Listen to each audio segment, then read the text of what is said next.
Okay, I think, there we go. I think we better get started here. We need to be done with our breakout sessions about 1:30, 1:35. So in order to have enough time, let's go ahead and get started. Again, my name is Grant Kimberly, and I'm Director of Market Development of the Iowa Soybean Association. Also work with biodiesel issues there. And of course, the livestock industry is a big key of what we do to create demand for soybean industry, and when it comes to new growth opportunities in the livestock arena, the livestock sector, the Iowa soybean industry and the U.S. soybean industry has been very focused on aquaculture production. We've formed actually an alliance called the Soy Aquaculture Alliance, an organization that's dedicated to working to research and market and promote the growth of the U.S. domestic livestock industry.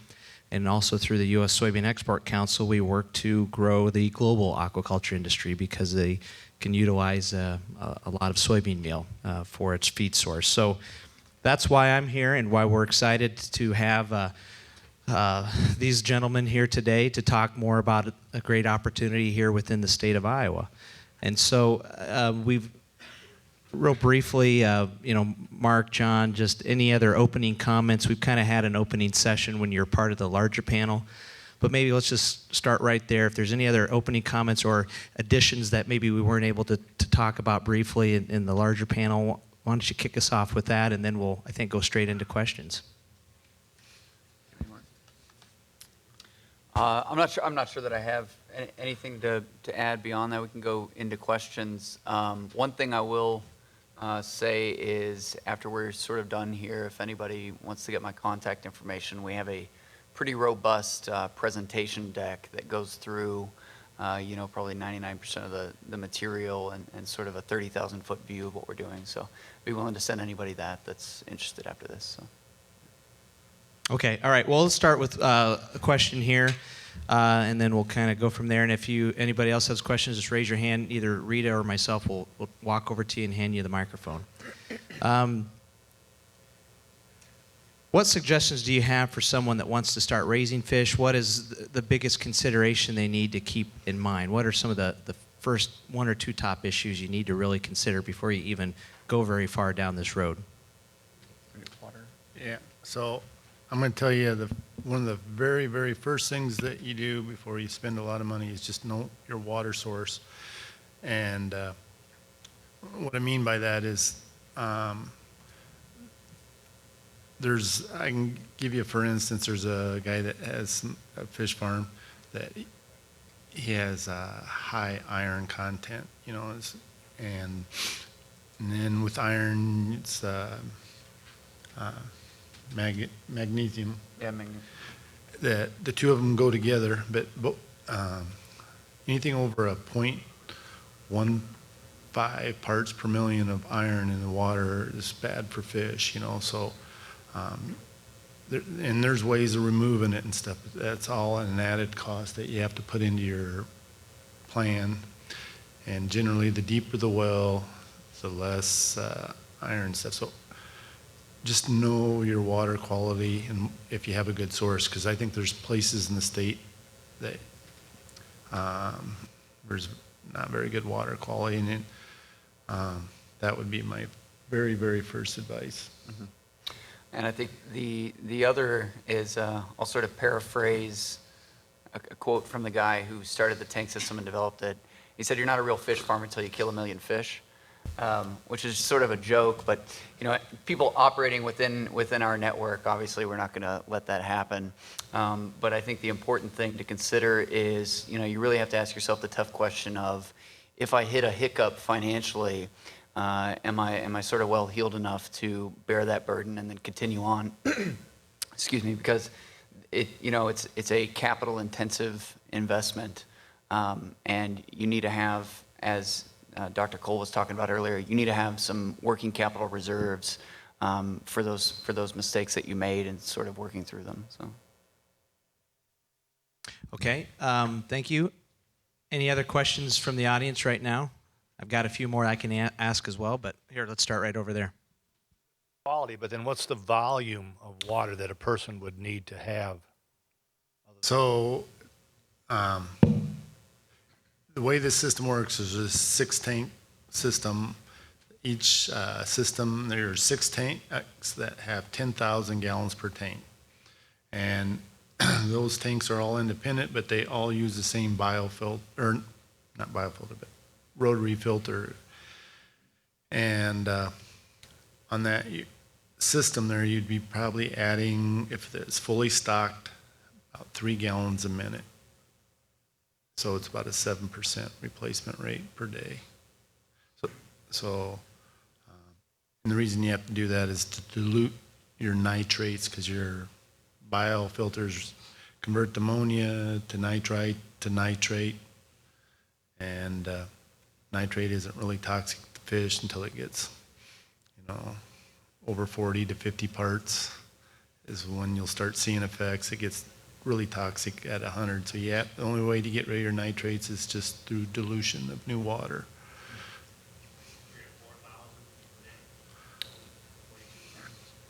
Per 6-tank pod. Per and then 6-tank pod. That'll scale. Yeah.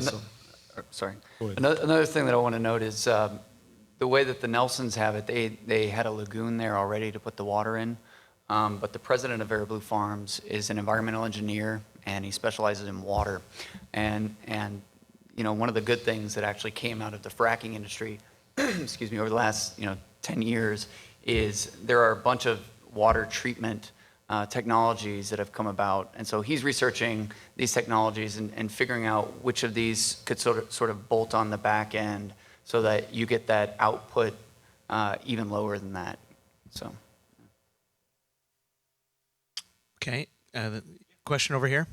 Is that 6-tank system the smallest production site that you'd recommend? And then what type of capital are you looking at to get into that? So the very smallest that you could really even think about would be a 12-tank system. And I'll tell you, efficiencies and, for your labor, your time, your return and everything, you really need to, I think, look at a 24 to 48 tank system, be your ultimate goal, That's where we're shooting for people that are participating in our network. And a lot of that is what Mark said, you get efficiencies, but there's really 2 parts of that. On our side of the fence, it's a logistics issue. We're not going to send, trucks out fully loaded one way with feed and then have to deadhead back.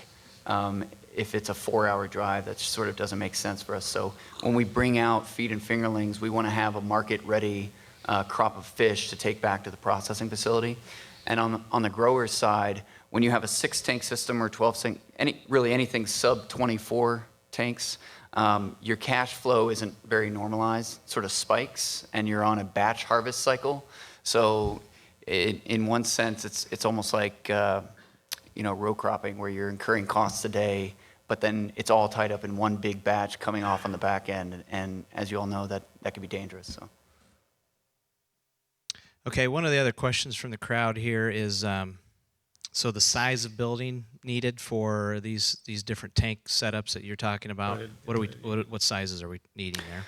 So the tanks themselves, let's talk about just pods here. A 6-tank pod needs about 6,000 square feet. But if you sort of scale that up to what we were talking about, minimum 24, you're looking at about a 25,000 square foot building. You're going to want a double loaded corridor just for efficiencies, which ends up being about 130 by 190.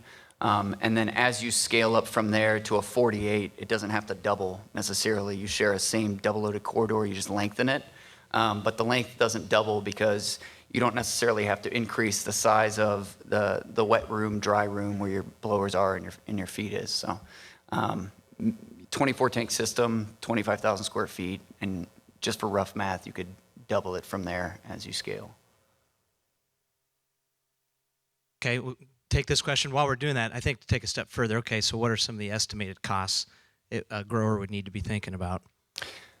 Just on a building cost, you're probably around that $35 a foot, non-inclusive of whatever land you're going to put it on, but $35 a foot to raise the building. And then you're going to have a tank lease deposit that's probably, depending on your size, probably $5,000-ish per tank in your system. And And then to my point earlier and to Dr. Cole's point earlier, you want a significant amount of working capital. Better to have it and not need it than need it and not have it kind of thing, so. I know hogs, and I'm looking I'm looking for an answer for your guys' flow. Like in hogs, you have a nursery and it'll supply 2 finishers, and you're talking about a 12 tank system. So do you have tanks empty at given points in your flow, or is there fish in every tank all the time? Is it more of a continuous flow, or like you said, a batch flow where you get X amount of fish and you grow them out and then they're all ready at the same time and then you bring a new batch in? Well, I'll kind of tell you, I'll speak and I'll let John. So for anybody that doesn't understand, you put about 12,000 fish in a tank out of the nursery, which are about 1 ounce fish, 4 to 5 inches long. In 2 months' time, you're going to take that 12,000 fish, you're going to split it into 2 tanks, and you'll have 6,000 in each tank. Then in another 2 months, you're going to split those 2 tanks into 3 tanks, so you ultimately end up with about 3 to 4,000 fish in a tank, and you'll have 3 of those in 6 months' time, and you'll have about 8,000 to 9,000 pounds of fish that you'll harvest. So by 1 week you'll have harvest, and then another week you'll harvest another, and the third. But every month you're going to be bringing in 12,000 fish. And on a 12 tank system, there's going to be times when you have empty tanks. You know, percentage wise, your production is going to be out of production because you don't have fish in there. On a 24 or 48 tank, percentage wise, you're doing the same thing but multiple tanks, and you'll utilize it, and all the rest of your tanks a lot better. I am not doing a very good job explaining no, that. that's pretty much it. It's that the smaller you go, you know, the more you're going to have those sort of gaps. And what you really want to do, in our mind, is you want to shorten that time between harvest. So if it's every 2 months, then you're still in that sort of, you know, what happens in the middle month when you can't pay your guys because, you know, you incurred all these costs or whatever, and you don't have that cash flow for that month. So it's more of like a cash flow operational question, I think. But. Yeah. I think ultimately, like still in a 12 tank system, you would probably be harvesting, you know, 2 to 3 times a month, you know, and so you're going to have fish that you want to grade, but you don't have an empty tank. And then all of a sudden, then you have a bunch of empty tanks and you're grading, and you know, there are just going to be times that you're always moving around, but you'll 24 or 48, it just gives you a lot better even flow. You know, you might even be harvesting multiple times a week with a 48 tank farm. And you utilize your help, everything, all your equipment that you have there, you know, it's being used every day. Wondering if you could speak towards the labor requirements in your 24 tank system per se, as far as harvest and then just daily chores. So a 24 tank farm, when you're not grading and everything like that, to me, there's things every day I could be having the help do, but they need to be there, maybe not. But, you know, clean and everything. There's just little things that you'll never ever run out of, and you'll be thinking, it's like, oh, I could remodel this and make it better, and that's what I do all the time. But you could have 2 people in there, you know, and 40 hours a week for each one of them, you know. Weekends, there probably wouldn't be a lot, but in the morning, the first thing you're going to do is go through, do your water test. You're going to run a dip net along the outside edge of each tank, you know, just double checking for dead fish. And that whole process, you know, it's not like it's really hard work. It's nothing like running a finisher where, you know, you're dragging a 200-pound dead pig out, but I mean, you still have to do that. Vaccinating and maintenance, there isn't a lot of maintenance. But when the feed drops in the water, you want to be sitting there watching the feed as it hits the water. You want those fish to eat that feed in about 5 to 10 minutes, and they'll break water and it splash and thrash, and then all of a sudden then it's quiet and you don't even see the fish anymore. You know, they're all gone back down to the bottom of the tank. But you have a storm front that comes through and the pressure changes, outside air pressure changes, and those fish could be perfectly healthy and everything, but that pressure change they'll just back off feed. They won't eat.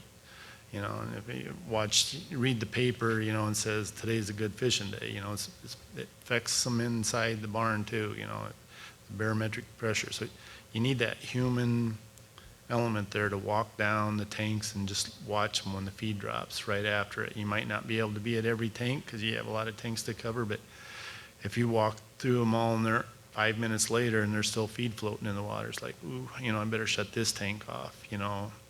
And you just shut the slide off and you back them off feed for a day and then you start it back up. You know, it's better that you're there come Saturday or Sunday. In my farm, yeah, the guys go in there, they're 2 hours, 3 hours there in the morning. One person goes back in the evening, spends another hour, and they trade off. So like if you had a big farm, maybe you want 4 people well trained because there's always somebody that's sick or wants to go on vacation, you know. I'm not gonna, you know, kid you either. You're the owner, I'm there all the time, you know, even though I have help, you know, I just want to know what's going on and stuff. So it is, if you're looking to build a fish farm and just have some hired help do it and walk away from it, I don't think you'll make it, you know. You need to be there, you know, as an owner and just keep watching it and helping and stuff. And the more you're there, the more efficient it'll run, the better the fish will do, you know. There isn't an easy way, you know, to not do it.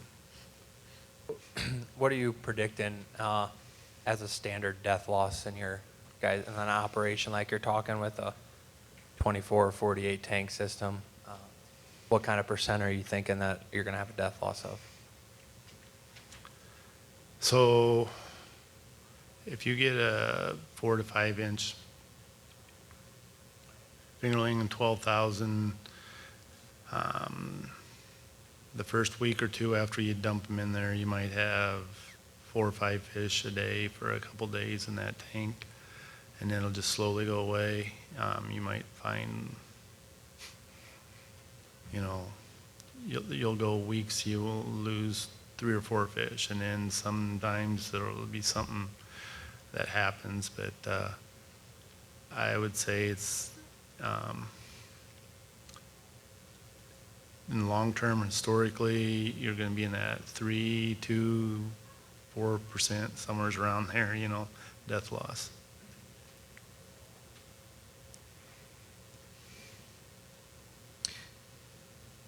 I think a question that was on this list as well, that maybe just to follow up on the line of thinking that we were on, is when you're talking about feeding, I don't think you mentioned this yet, how many times a day roughly are they being fed?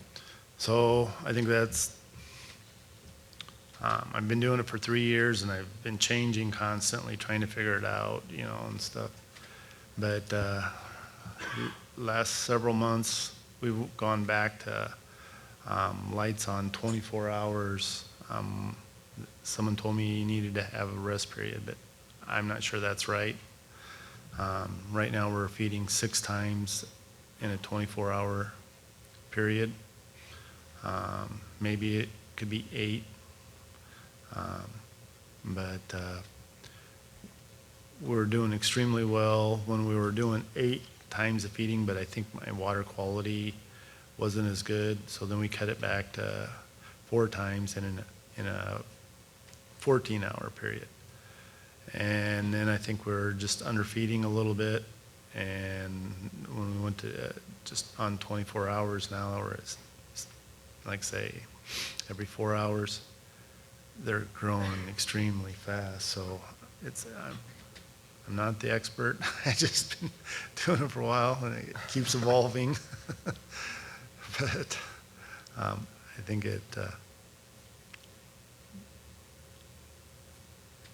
that's where we're at today. I'll say that. Another question from the crowd, John, maybe this for you or both of you guys, but so when you're talking about transporting the fish, especially when it comes to harvesting, how does that process all work, and how far do you would be maybe, I guess maybe the better question is, what's the maximum you'd like for that to be?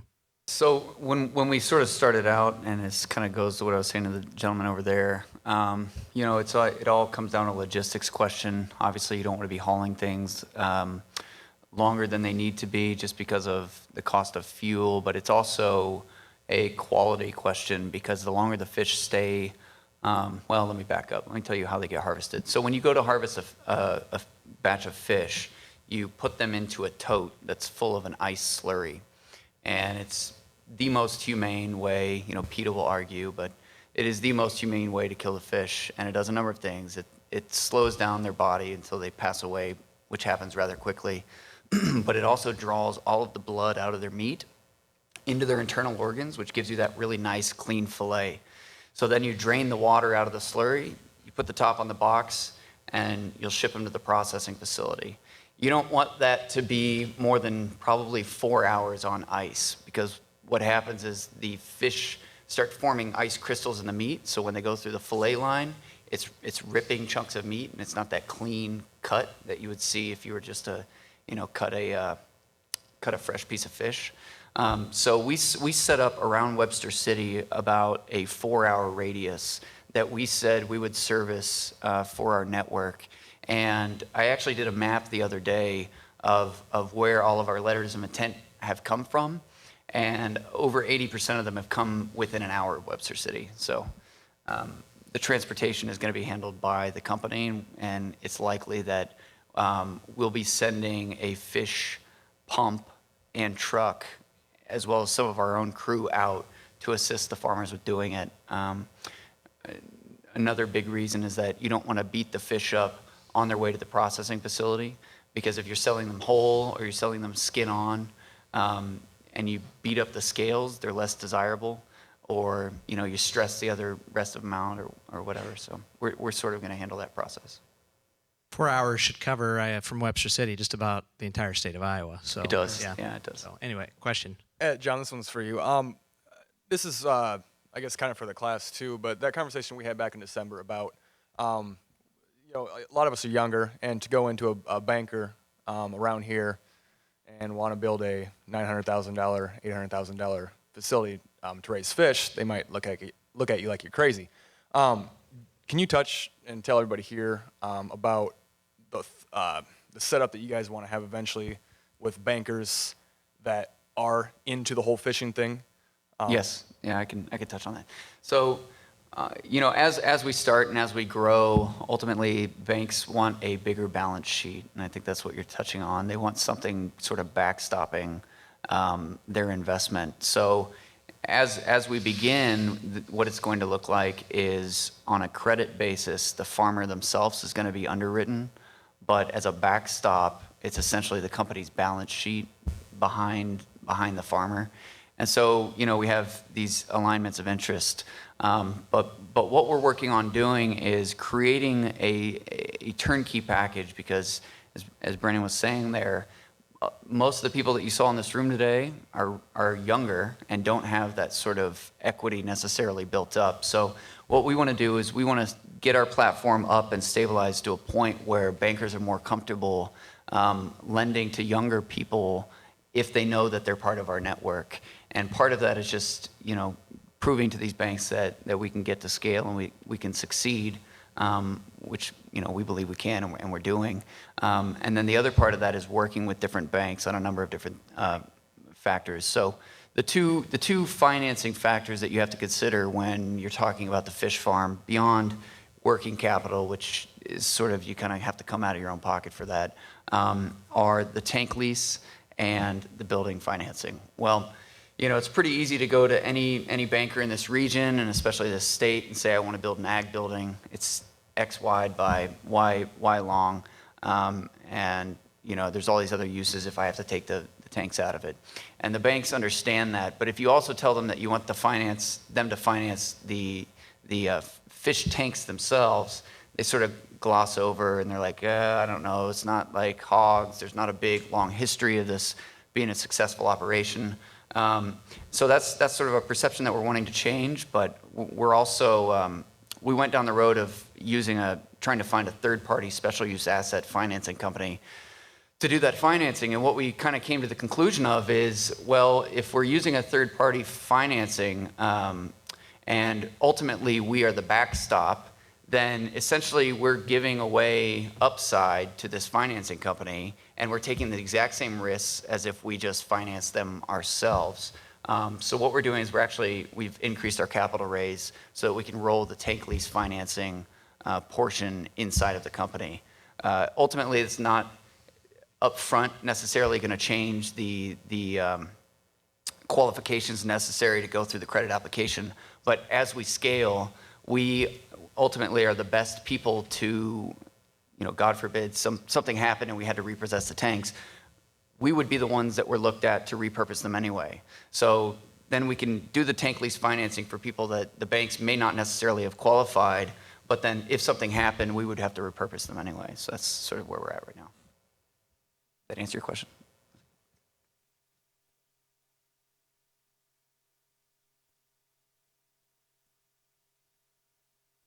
So the question I have is this more like a contract feeding arrangement, or as the farmer, am I at risk with, like, let's say I wake up one morning and all the fish, something happened in the water and all the fish are dead?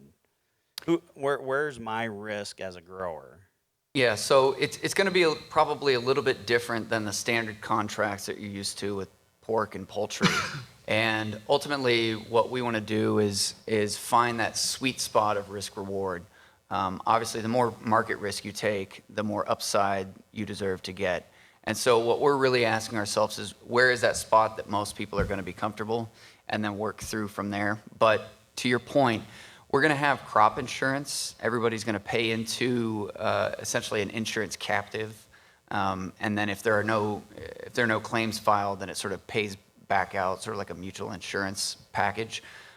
That being said, what that really covers you from is not what we call stupid human tricks. So, all of these tanks are going to be electronically monitored. They're going to be sending updates on pH, ammonia, nitrates, all of that to your phone, and then to us at a central data facility. So, let's say Farmer Joe has water problems and he gets an alert, and then we also get the same alert, and then he doesn't check in that he's done something about that in a reasonable amount of time, well, we're not going to bear the cost of that loss of fish. If it came down to where we introduced the disease into your tank system, that's different. But if it comes to, you did something wrong or you weren't paying attention and all of your fish die, that's not a burden that we're going to bear. So. Would you expect the investor or grower, if you will, to purchase some type of care, custody, and control insurance for that liability then, or does that exist? Yeah, it's difficult with fish. I mean, there are a lot of other livestock insurance programs that exist. James, who is the director of construction and design, in a past life was an insurance adjuster, and he could speak probably better to that than I could. But ultimately, I think the way it has to work for the alignment of interest is we are crediting feed and fingerlings to the farm, and we don't expect those invoices to be paid until we net them out of the purchase price for the market-ready fish. So I think on some level, yes, you're going to have to actually take possession of the fish. It's not like they're ours and we're just paying you to a labor rate to watch them. You have to take possession of them because that sort of pride of ownership thing. You care more about it if you're at risk. So, but as far as the insurance, I can put you in touch with the guy that can answer that better. So. In conversations with my bank about getting a loan for these buildings and this process, they showed a lot of concern about your guys' length of participation in this project. Was to say, well, you know, we build this big building, and then a year or 2 years down the road, somebody throws a bunch of money at you, sells out, strips the company, and done with it. Is there any what kind of length of participation are you guys looking for? Yeah, so we're shooting for like 10 to 13 years with these contracts, and we by no means, the Nelsons nor the people that I sort of come from, the pool of people I come from, have no desire to just grow this up and sell it away. But if something like you're mentioning happens, there's a recourse clause in the contract. So not only are you protected by the contract itself, but you've got recourse against whatever company would come in and try to, screw you on the back end kind of thing.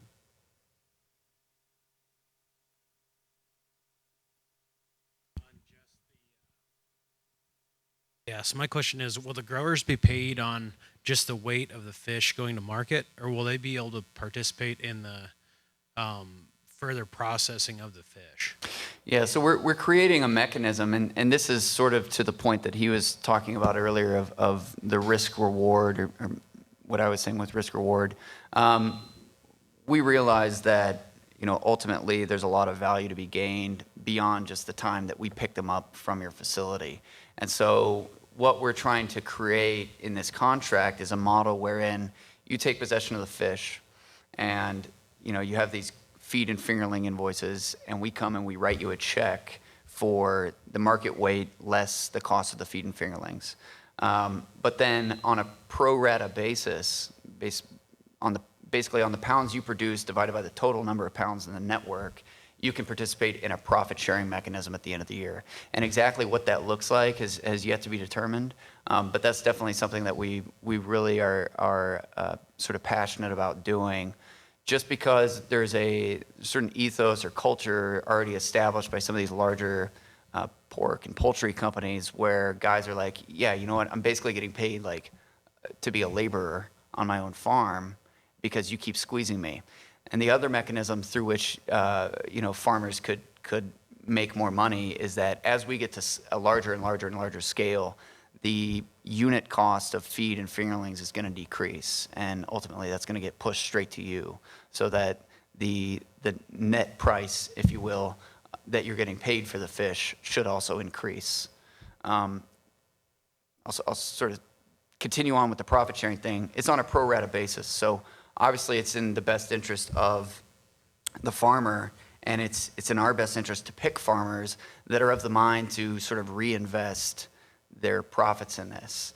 We want guys that are like, yeah, I could start at a 24, but I'd love to be at 96, 5 years from now, and just keep plowing back and growing with the organization, which increases your pro rata profit share. So, Do you currently market under a specific brand name, or are you selling on the open market as far as the finished product? So right now and I think the intention is to continue everything out of here with the I Was First label. We're taking that and we're keeping that, running with that. And like I say, right now, Jeff's he's in Minneapolis meeting with some very large fish processors and stuff, and they like that market brand label, and we'll probably continue to run with that. Kind of getting back to one of the other questions where, we sell out or take it public or something, that label could change if we go to Ontario or something and build another hub. I think that's kind of the only reason that we would be going public, is to grow it, not to sell it. And so with that, in Ontario, it probably wouldn't be called Iowa's First. In Ontario, it might be Ontario's First, or Utah's First, or some place where they have a rich farming environment with good water quality. And, so that's, we have a very long-term plan where we want to go with this and run with it. So we just have probably 2-3 more minutes left. Let me, be thinking for the final questions, but there's a couple I think that came in here that we just need to get out there too. So the total cost for an average 24 tank grower is thinking through the working capital aspect as well. What do you estimate that a grower would need? And then in addition, I assume you're still looking for growers, and talk a little bit about that, and then also the other aspect of the company where you can maybe not be a grower but an investor in the larger company too. At least that was originally talked about. So 3 questions there. Okay.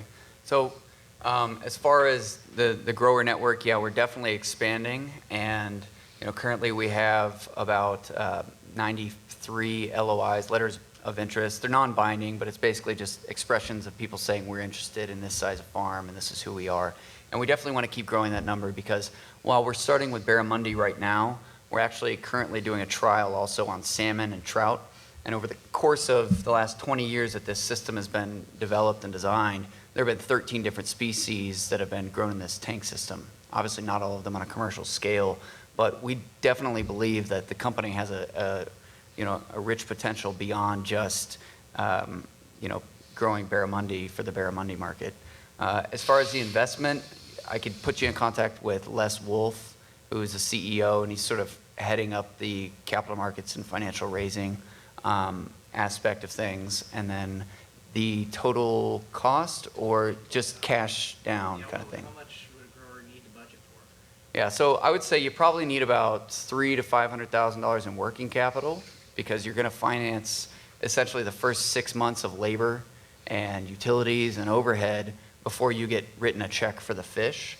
And then you're looking at, depending on what your bank wants for a down payment, let's call it a couple $100,000 each for a down payment on the building and the tank system. So all in, you're about sub $1 million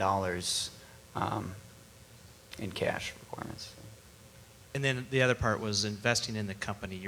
That's still an option for people too. Maybe they're Yeah, that's what I was saying. I okay, can put you in touch with Les. Yeah. He's sort of taking the reins on that. I'm the paperwork guy. So. Okay. All right. Couple minute or 2 left. Any other final questions for the panel? Okay, we got 2 more right here. What does the typical feed ration look like, and where is that sourced from? And also, does that change with the variety of fish that you're growing? So the typical diet's between a 58 and 50% protein. So there's virtually no corn or anything like that. It's pretty much soy meal, fish bone meal. And there's between 14 and 18% fat content, and there's different kinds of protein sources. When we first started off, we were using chicken feathers, but as a substitute for some of the protein, that might not work long term. We've pulled it out of the diet, all of our diets and stuff, but there's whey and there's a lot of different things in that, but it's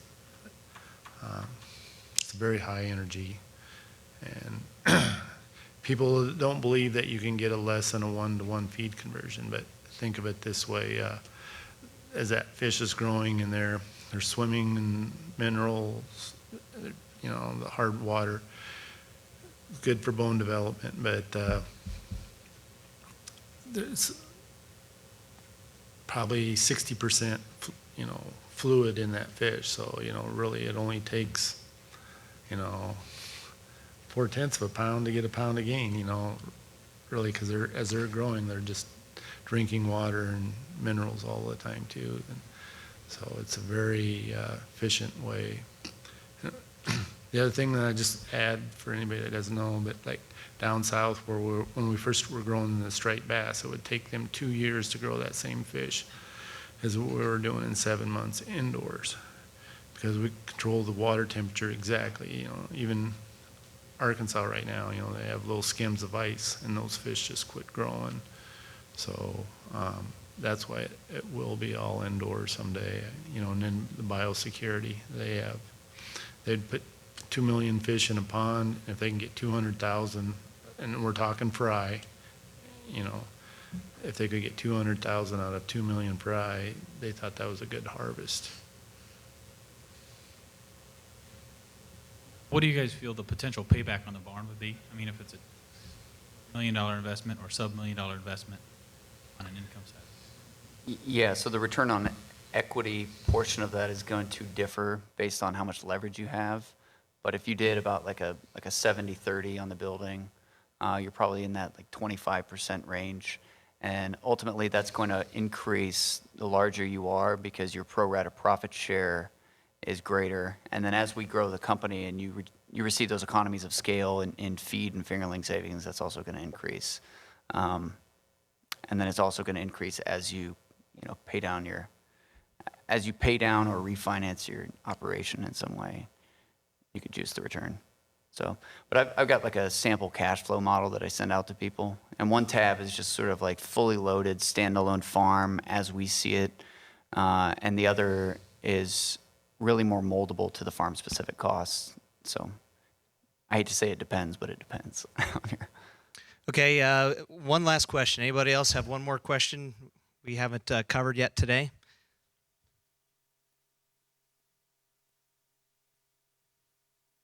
There's virtually, it's not like augmenter. There's Yeah. not, it'll cost you more in diesel fuel than it's worth. Is that your question back there? Well, I was just wondering, growing any business starts from getting the word out. And our local SMA chapter happens to have a little aquaculture area, and every year they have a fish fry. And how have you ever let the public come in to view what you have going on? But, a great way to grow that interest in that is to start young and introduce it to a group like that. They can look at what really happens when I grow them and I decide I want to do something like this. Or create the idea in their mind. So we've taken few fish to several FFA groups. Actually, I've been talking to one lately, but we also learned too with the DNR that a lot of these local FFA chapters and stuff, they don't have a DNR permit. And so everybody, I don't care if you're raising them in your garage and you have these fish, you need to have a permit to do that. And so we've been very careful about doing that kind of thing. Yeah. And biosecurity. And biosecurity is, but there has been some tours that have come through. But you have to sign a release form and liability and all that to be able to come through and stuff. And be 24 hours away from fish. Okay, well, I think we're out of time here. Thank you, everybody. These guys are going to be around a little bit if there's some more questions that you have. So let's give them a hand, give them a round of applause.